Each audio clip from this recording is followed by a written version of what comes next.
Joining me live is Jessica, a resident who lives in Tel Aviv. Jessica, good morning to you and thank you so much for joining us. It's around 9:40 a.m. where you are. We spoke yesterday. How did you and your family sleep last night? Morning, Janie. Hi. Probably evening for you. Thank goodness, the children actually slept because they're quite traumatized. My husband and I didn't sleep at all. We put the kids in the shelter for the night to make sure that if there was any warnings that we needed to go in, that we didn't have to wake them.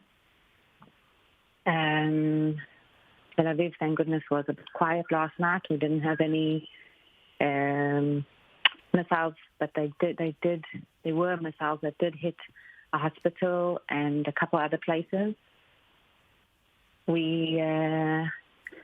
We're waiting to find out when we will go in there and attack this morning. At the moment, we've just been told to keep the doors all locked, be close to shelters. When the sirens go, get in the shelters, lock the door of the shelter, take the handle of the door on the shelter on the outside off. In case anyone comes inside, then they cannot open the shelter and you're locked inside.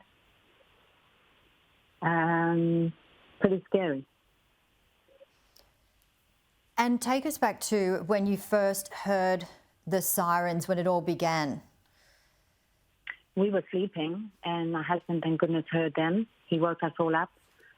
We have a 3-level house, so we have to run up and down to get all the kids and put us all in the shelter. We had no idea what was going on. We actually thought it was a practice run, because sometimes we do have a practice run of the sirens, but we warned before. So we weren't quite sure what was going on. We put on the TVs, we put on the phones, and there was nothing. So we weren't quite sure, what had hit us, and it didn't stop. We had over 3,000 rockets yesterday, which was insane. But that wasn't the problem. That was the deterrent. They came in on land, they came in on sea. The rockets were just to distract us from all the other areas that they came in on. And Jessica, in the time that sorry to interrupt, in the time that you have lived there, can you describe this compared to any other incident that perhaps has occurred in the time that you've been there?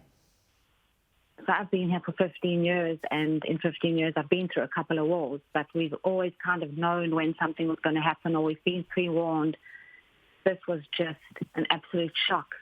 And this is on another level. It is beyond anything that is humanly conceptualized. I mean, they are taking mothers with children, 2-year-olds, grandmothers of 90 years old. They've captured over 180 kidnapped people. I mean, that's beyond any imagination of what can be. There's children. They went to a party. There was a rave, party outside. They stole kids from there. I mean, that's just nothing that the human brain can even. That's not even fighting politically. That's not asking for peace. That's insane. And Jessica, in terms of other friends, family that are around the Israel area where you are, is everybody safe? What have you heard from people in the area near you? Everybody's afraid. Everybody's staying indoors. The streets are like barren. Even my neighbour, I went yesterday outside just to call her to see if they're okay, and she said to me, "Wow, it feels like nobody's even here."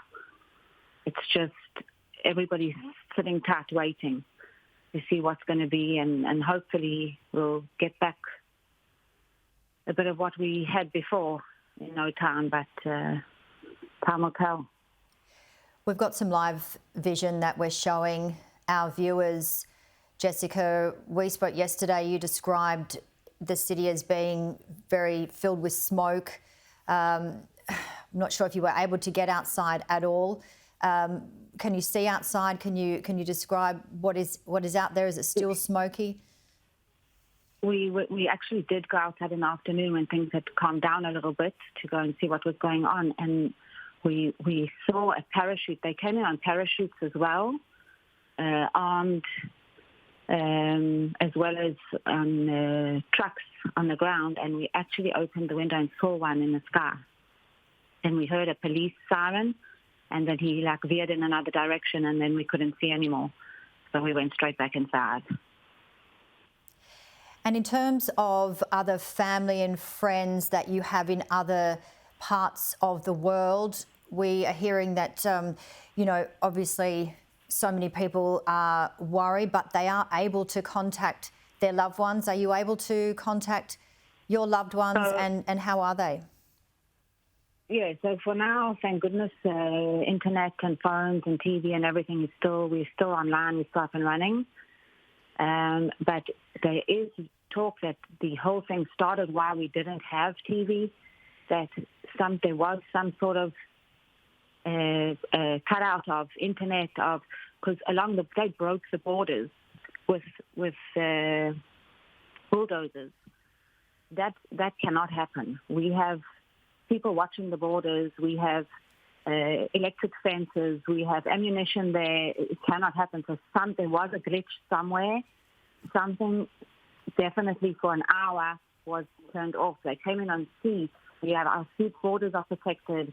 It's just something definitely was stronger than what we all know, and something happened.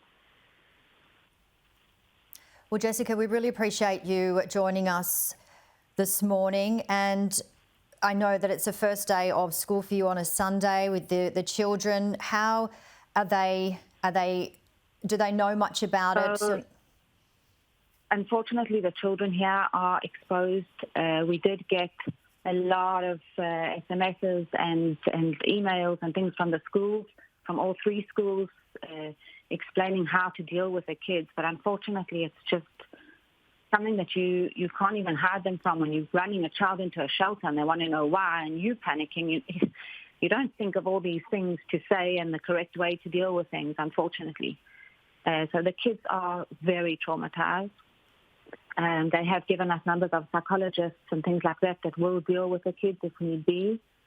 And the school has asked us to go on Zoom this morning with them just to try and give them some sort of normalcy. But my one daughter won't even go to the toilet alone. She's petrified. So unfortunately, these are the repercussions of this. And what more have you been told? Yesterday, the advice was to stay indoors. We've been told various areas in Israel, they need to just stand 15 seconds away from their shelter. Other places have been told different things. So the areas closest to Gaza, they need to be in their shelters all day. And some of their shelters are, who knows how big they are, small they are. So the situation is, for them, is terrible. We have 15 seconds to get to our shelter. So we are in the house, but my one daughter keeps checking all the doors outside that they locked, and she's petrified. So we try and stay as close to the shelter as possible. But, and as I said, they told us to make sure that the outside handle of the shelter is off, so that once we're inside, we are locked inside. And what about necessities, food and so forth? Well, yeah, that was another problem last night when we ran into the shelter. My one daughter said she needs water, and I realized that I just didn't have time to even get water. So I then filled a couple of jugs and bottles and took some snacks inside and tried to put in as much as I could, but we haven't been able to go to the shops either. So, we were caught off guard. I don't even have stuff at home. So we'll see how long that goes and how long we can go without nothing. There's no delivery guys. I was thinking to call a delivery service to send some food, but there's no one. Well, Jessica, thank you very, very much for your time, and do stay safe, and we wish you and your family and your loved ones all the very best. Thank you, Jenny. Let's hope this won't last too long.